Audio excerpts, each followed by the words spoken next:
para nós. Amém. Amém. A paz do Senhor, irmãos. Amém.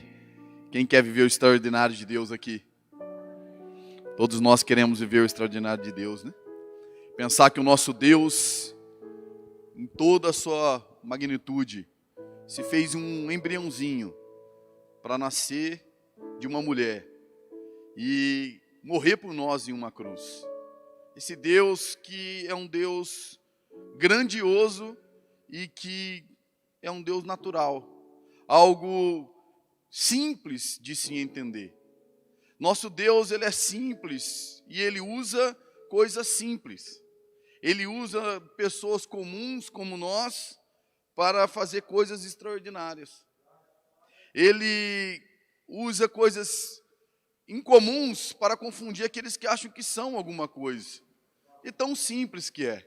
E também esses poderes no qual nós vamos discorrer nessas 7 quintas-feiras, são coisas tão pequenas, tão fáceis da gente observar no nosso Deus, no nosso Jesus, e tomar posse desses poderes para nós podermos avançar no reino. É tão simples, é tão fácil. E hoje nós vamos falar sobre um desses 7 poderes, que é o poder dos relacionamentos. É algo tão simples, mas a Bíblia inteira é um livro de relacionamento.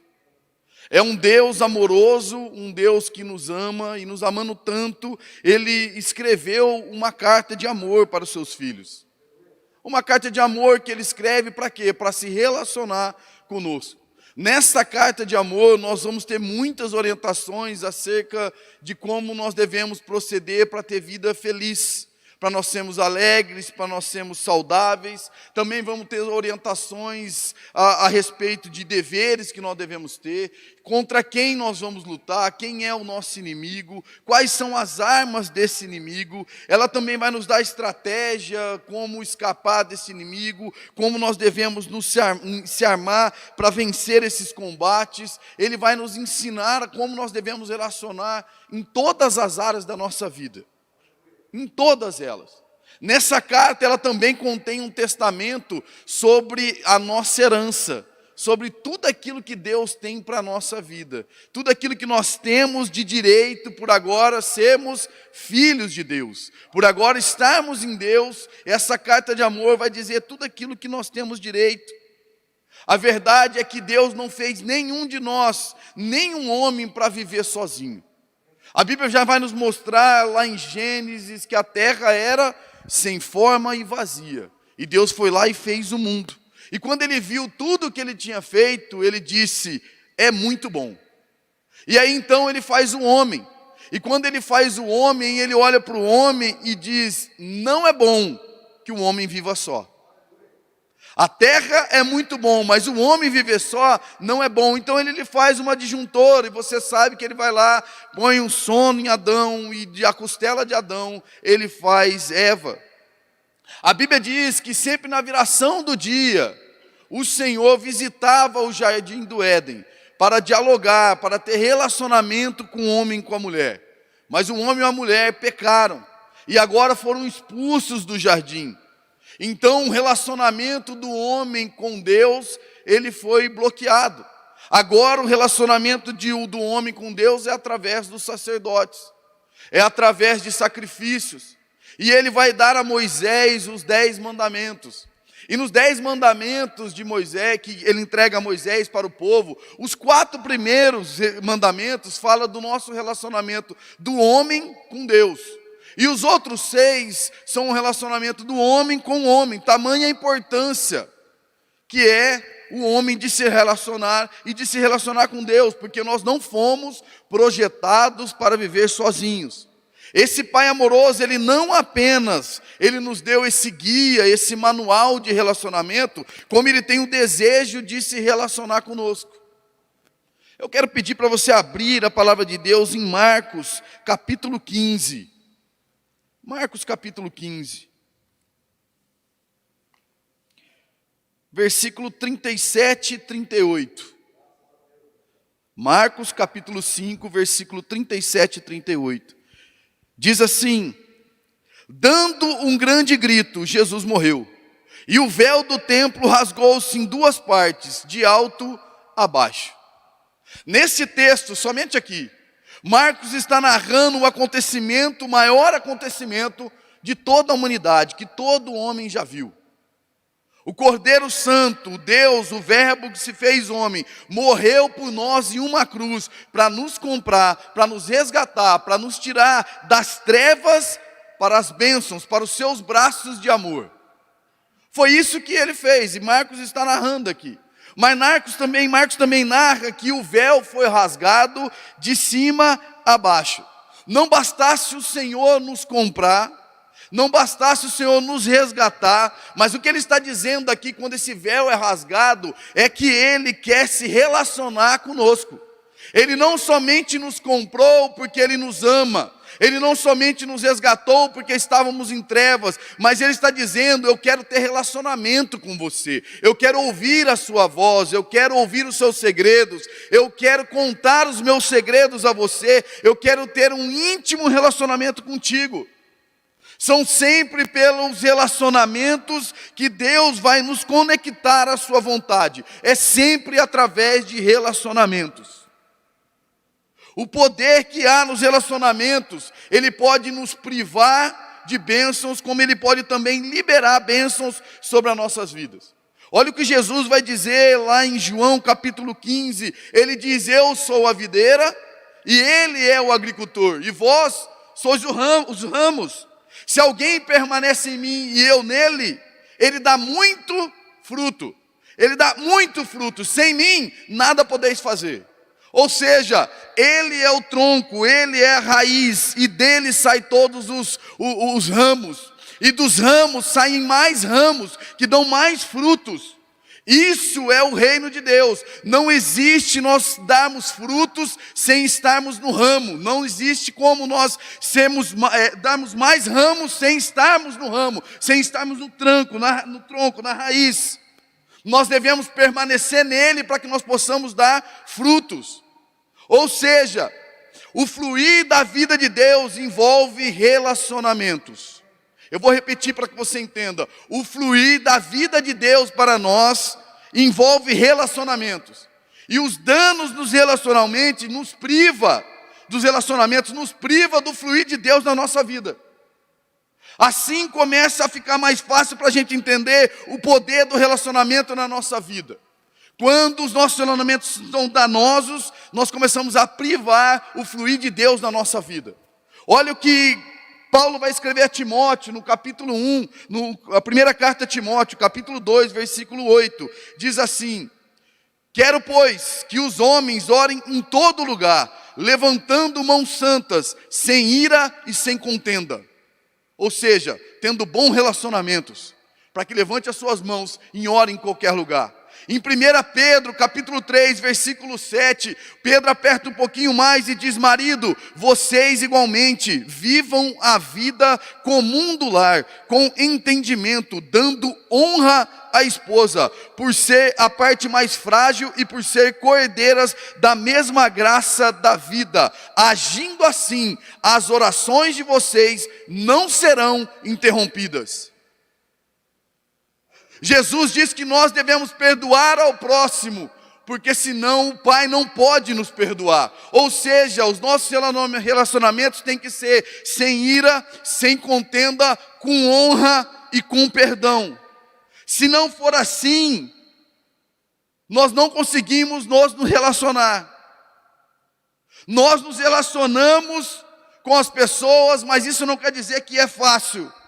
Mas há um problema muito grande quando nos nossos relacionamentos existe mágoa, existe falta de perdão, e aí nós vamos obstruindo o fluir de Deus para a nossa vida. Eu quero falar de alguns exemplos de relacionamentos para que a gente possa entender quando nós bloqueamos o fluir de Deus para a nossa vida. E o primeiro exemplo que eu quero dar é um relacionamento de pai e filho, que vai estar lá em 2 Samuel, no capítulo 13. É uma história conhecida por todo mundo sobre Davi e seu filho Absalão. A Bíblia vai nos falar, a partir do capítulo 13, que Absalão era filho do rei, ele já tinha uma posição grande. Para a gente ver que o fluir de Deus, quando mesmo que tudo parece dar certo, quando os relacionamentos não vão bem, vira uma catástrofe. A gente impede o fluir de Deus na nossa vida. Absalão era filho do rei. Absalão era, a Bíblia diz, o homem mais bonito de Israel. Não havia defeito em Absalão, dos pés à sua cabeça. E ele tinha uma irmã chamada Tamar. E essa irmã, ela é estuprada por o seu meio-irmão Aminon.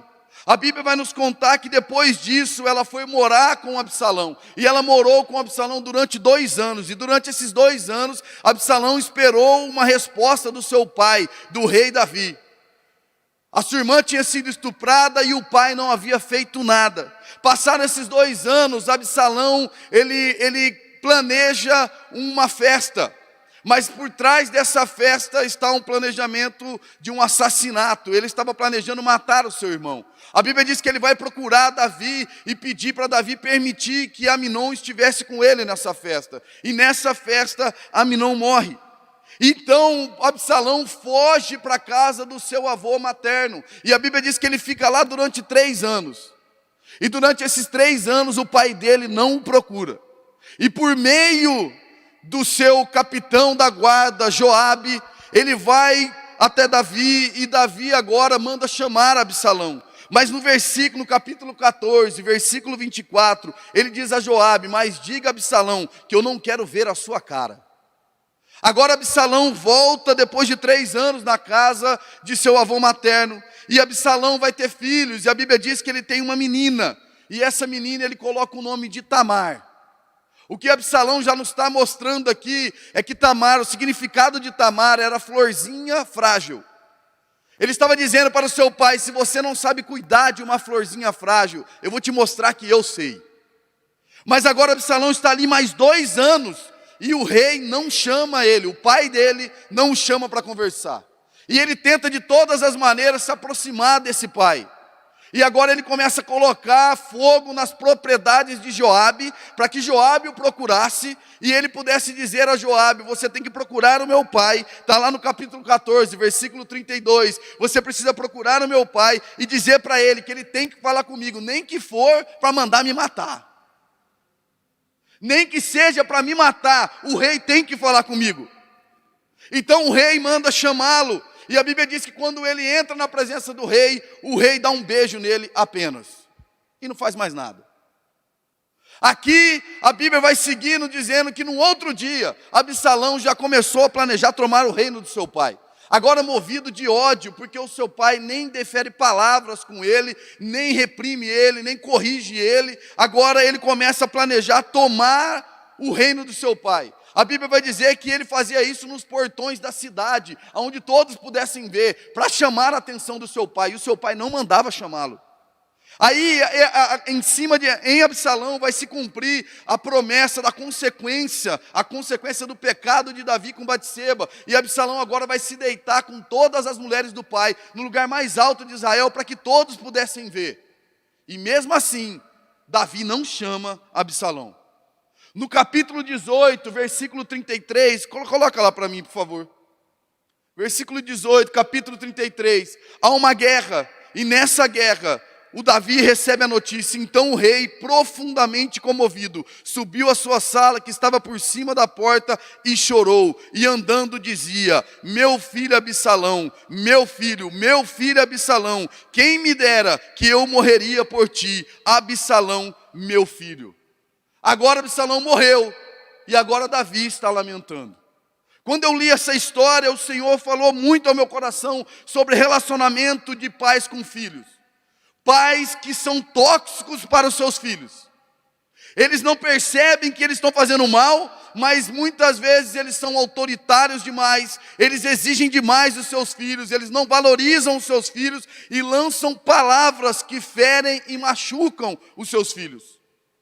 Talvez essas palavras não machucassem um homem formado, um homem já com um caráter formado, com seus princípios formados, mas quando ele é deferido a uma criança, isso gera trauma na criança. Eles são super protetores muitas vezes, assim como Jacó era muito protetor de José, e a Bíblia diz que os seus irmãos já não podiam falar pacificamente com José, porque o pai Jacó protegia demais ele. Também o Senhor falou sobre o abandono, porque tem pai que abandona o posto de ser pai e passa a ser amiguinho dos filhos. Ele não tem autoridade sobre a vida dos filhos. São pais ausentes que querem preencher a ausência dele com beijinhos e com presentes. Assim como foi Davi. Na sua ausência como pai, ele achou que um beijo ele estaria resolvendo a situação. Pais que não corrigem os seus filhos. E a Bíblia diz que o pai que não corrige o seu filho, ele o odeia. Porque nós devemos usar a vara para a correção do seu filho. Ele falta com atenção com o seu filho, ele tem tempo para tudo, menos para o seu filho. São pais que não contribuem ou contribuem muito pouco para a formação dos seus filhos. Isso faz gerar adultos que têm baixa estima, são inseguros, são medrosos, são ansiosos, muitas vezes são agressivos e não têm limite para nada. Eu quero te dizer uma frase que eu ouvi da minha sogra. Para um pai. Pai, ame seus filhos. Ame os seus filhos. Não importa o que esteja acontecendo, ame seus filhos. Gaste tempo com os seus filhos. Ensine os seus filhos. Corrijam os seus filhos. Absalão aqui estava gritando por atenção. Absalão viu a irmã dele ser estuprada e o pai não fez nada. Ele matou o irmão, mandou matar o irmão e o pai não fez nada. Ele agora tomou o reino do pai e o pai não fez nada. Era um filho clamando por atenção. Absalão fugiu e foi se isolar na casa do avô materno. E nem assim, isolado, o pai foi atrás dele. Talvez você esteja sentindo uma dor por algumas palavras que foram deferidas à sua vida. Alguns relacionamentos, um fim de um relacionamento. E você agora não consegue se relacionar com as pessoas. Você tenta até ser um bom marido, uma boa esposa, um bom filho, mas você não consegue ser um bom pai. E você vai se isolando cada vez mais. E este isolamento vai desconectando você do fluir da vontade de Deus para a tua vida. O fluir da vontade de Deus para a vida de Davi, de Absalão, não era a morte de Absalão. Mas a gente vai se isolando e não vai nos permitindo a fazer novos relacionamentos. Porque estamos frustrados com relacionamentos passados. E assim nós vamos nos isolando.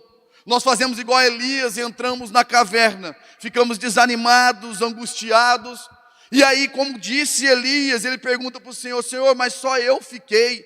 E todos os outros profetas, eles não se posicionaram e foram infiéis ao Senhor. Mas o Senhor, o que Elias não sabia, é que havia mais 7.000 profetas que não haviam se prostrados diante de Baal. O que Deus está falando aqui com Elias é que de onde foi, Elias, que você tirou, que só você sobrou. A minha pergunta para você é: da onde foi que você tirou, que isso só aconteceu com você, que só você que está ferido, que essas coisas aconteceram só com você. As maiores das dores que nós temos, elas foram causadas através de relacionamentos na nossa vida. Principalmente relacionamentos mais próximos. Porque a pedrada de perto, ela dói mais do que a pedrada de longe. Pessoas que nós não esperamos e que nos machucam, que também erram. O problema de Elias aqui é que Elias estava isolado na caverna e olhando só para o seu próprio umbigo. Quando nós passamos a nos isolar, nós também estancamos esse fluir de Deus e parece que nós estamos olhando só para o nosso umbigo. Eu sei que tem pessoas aqui nesta noite que estão aprisionadas, que não conseguem se relacionar, mas Deus vai derramar um bálsamo de cura sobre a tua vida.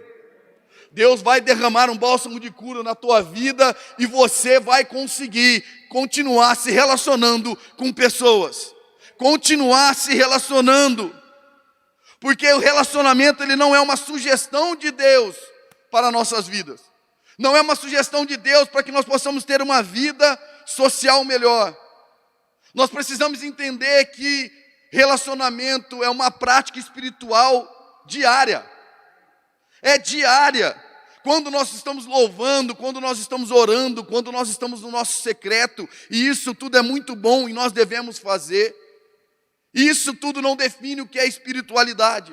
Espiritualidade é quando nós nos relacionamos bem no nosso trabalho, com a nossa esposa, com os nossos filhos. Ela produz de nós mais força, ela produz em nós bênçãos, ela produz em nós que nós sejamos canais abençoadores.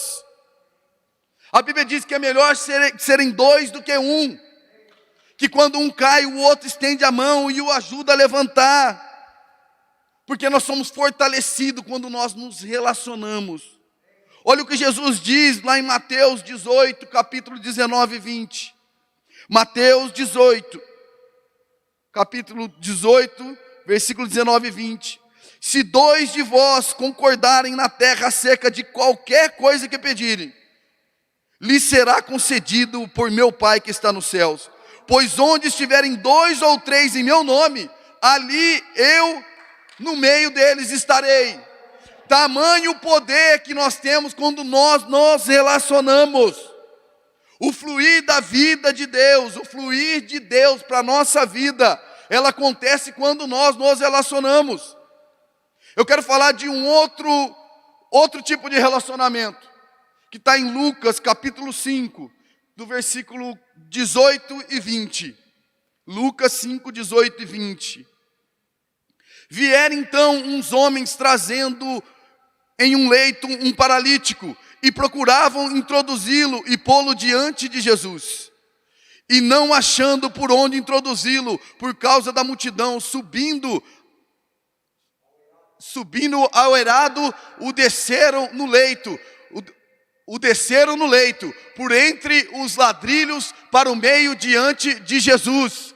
Vendo-lhes a fé, Jesus disse ao paralítico: Homem, estão perdoados os teus pecados. O que nós precisamos aprender aqui é que nós precisamos escolher muito bem as nossas amizades.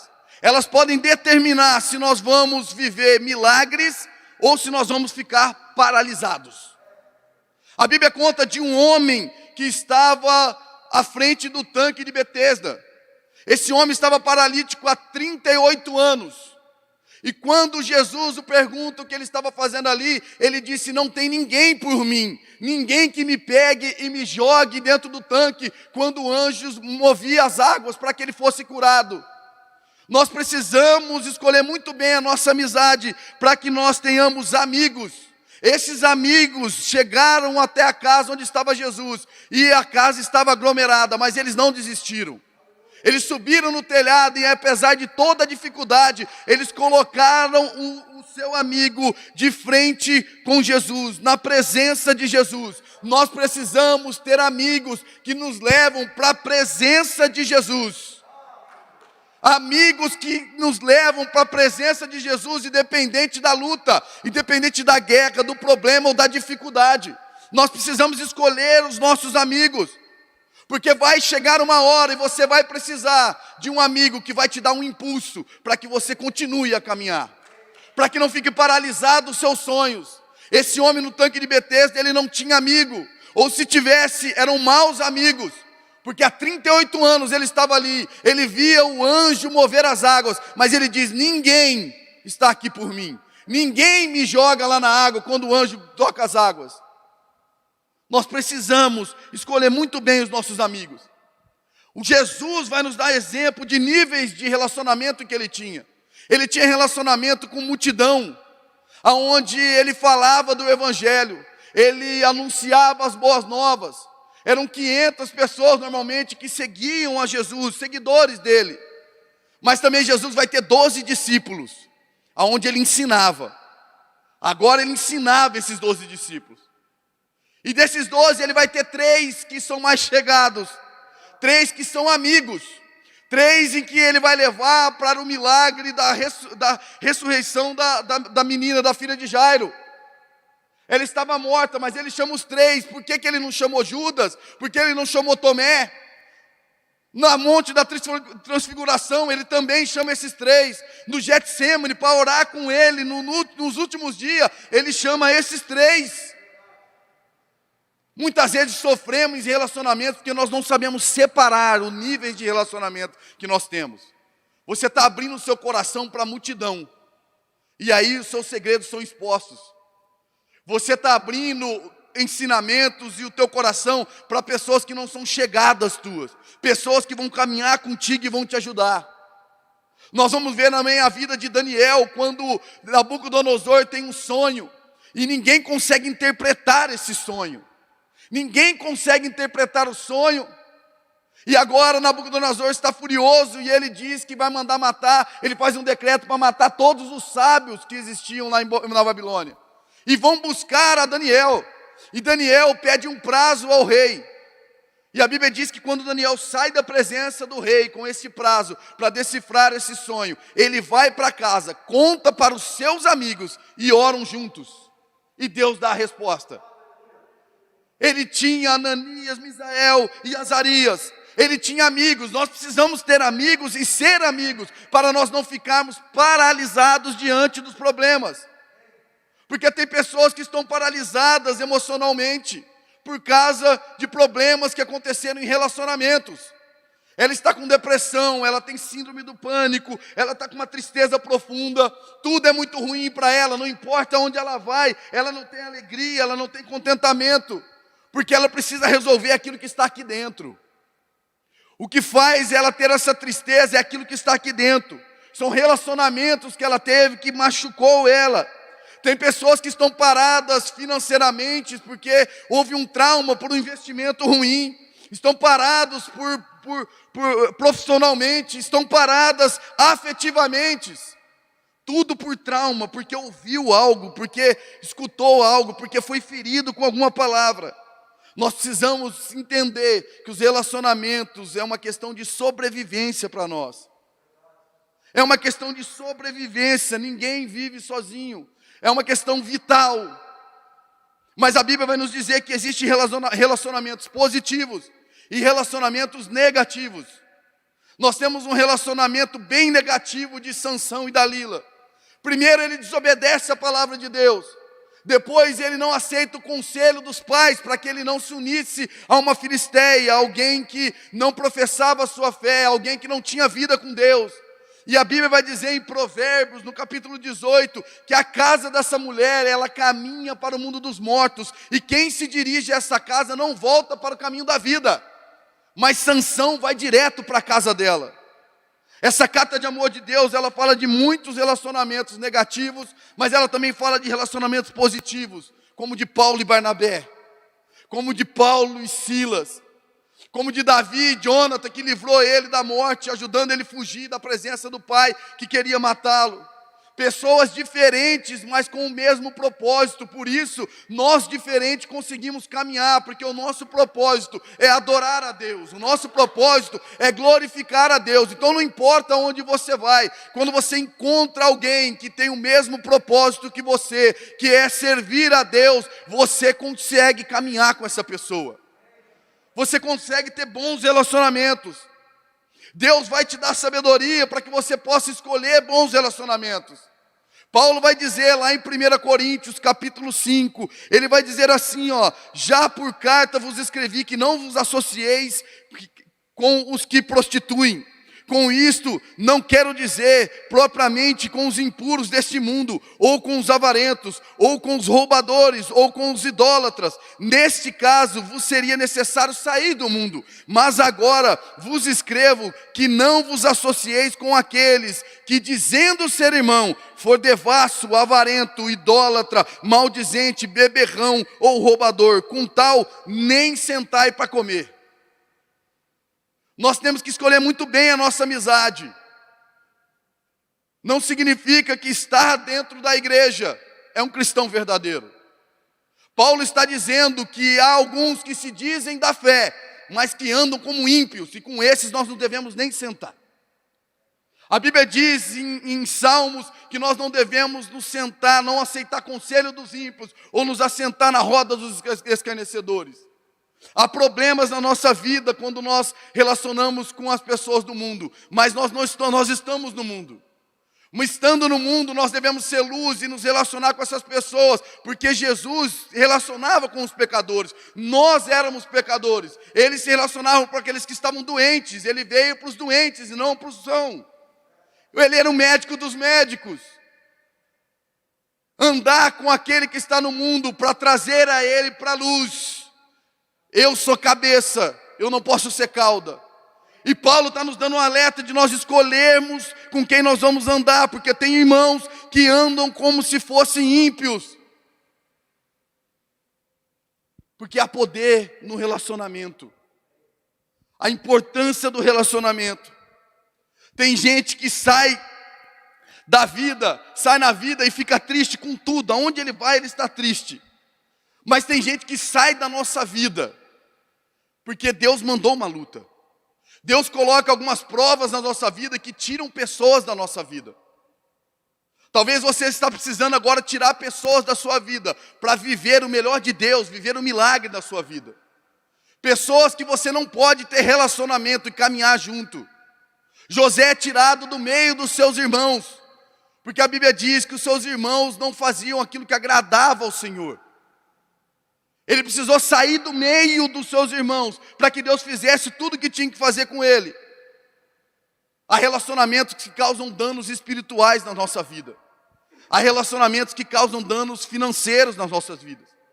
Há relacionamentos que causam danos emocionais e até físicos nas nossas vidas. Mas hoje chegou a hora de mudança para a nossa vida. Chegou a hora de mudar esses relacionamentos na nossa vida. Chegou a hora de nós sermos curados, porque tem muita gente que não consegue se relacionar por falta de perdão, ou porque estão cheios de orgulho, aprisionados em palavras, em coisas que foram ditas lá no passado. Você tenta, mas você não consegue, porque você precisa de cura. Eu iniciei essa ministração dizendo do véu que foi rasgado. O que eu quero dizer para você é que a cura, ela está acessível a nós.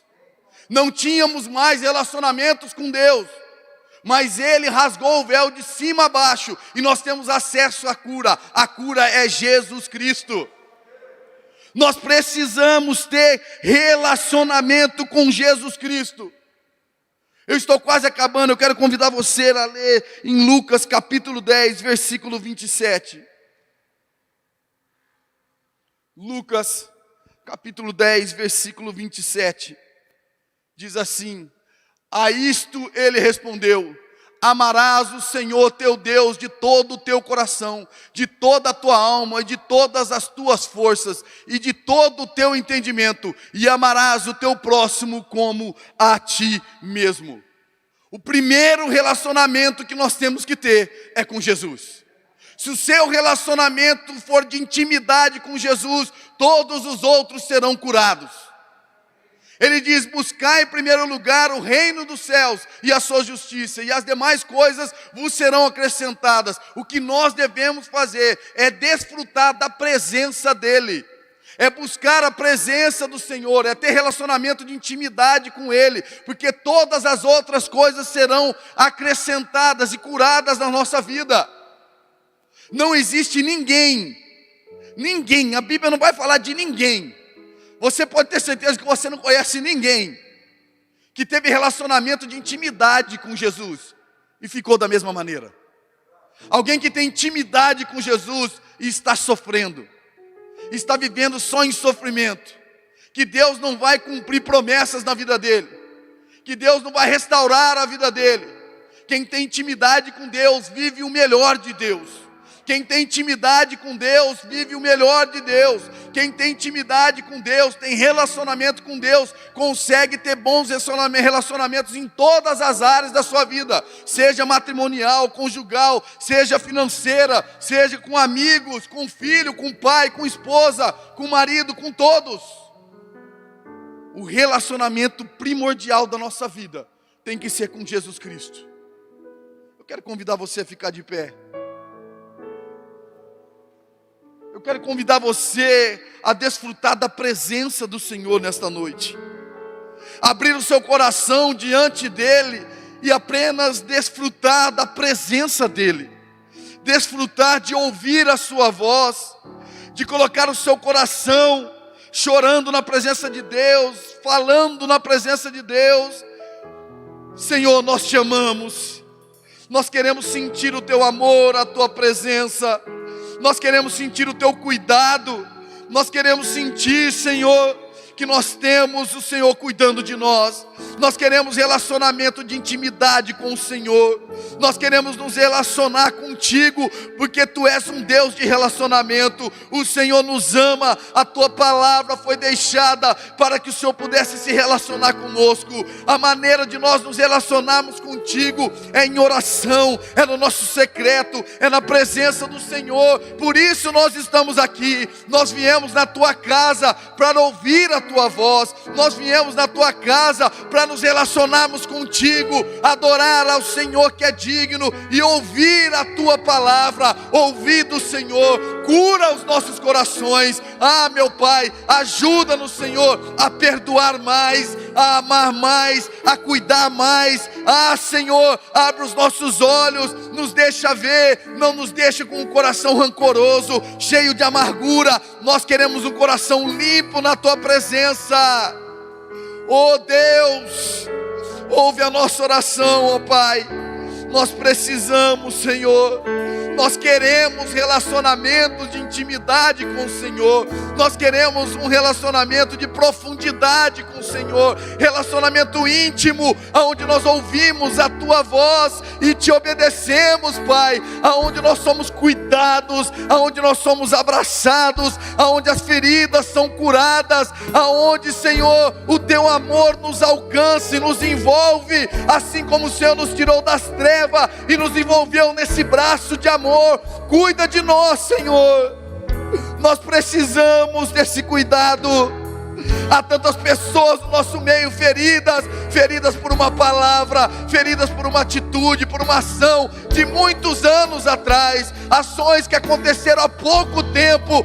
Tantas pessoas sofrendo. Cuida de cada uma, Senhor. Entra com o Teu bálsamo agora. Entra com o Teu bálsamo de cura. Entra com o Teu amor, Senhor. Restitui, restaura, renova, em nome do Teu Filho Jesus, Pai. Nós precisamos, basta apenas uma palavra do Senhor. É o Senhor quem pode restaurar, é o Senhor quem pode movimentar essa paralisia na nossa vida emocional. Pessoas presas na depressão, no síndrome do pânico, presas, Senhor, em uma vida sem alegria. Tira essa paralisia da vida dela, Pai, em nome de Jesus. Tira essa paralisia emocional, essa paralisia espiritual, essa paralisia financeira. Tira do coração do Teu povo, Pai. Nós queremos ficar limpos diante de Ti. Nós queremos ter relacionamento de profundidade com o Senhor, aonde nós abrimos o nosso coração e o Senhor pode fazer aquilo que o Senhor quiser. O Senhor pode tirar aquilo que não te agradar. O Senhor pode colocar aquilo que o Senhor quiser nos nossos corações, porque nós pertencemos a um Deus que quer se relacionar conosco, e nós queremos nos relacionar contigo, Senhor. Tu és um Deus de amor, nós te amamos, nós queremos a Tua presença, Pai.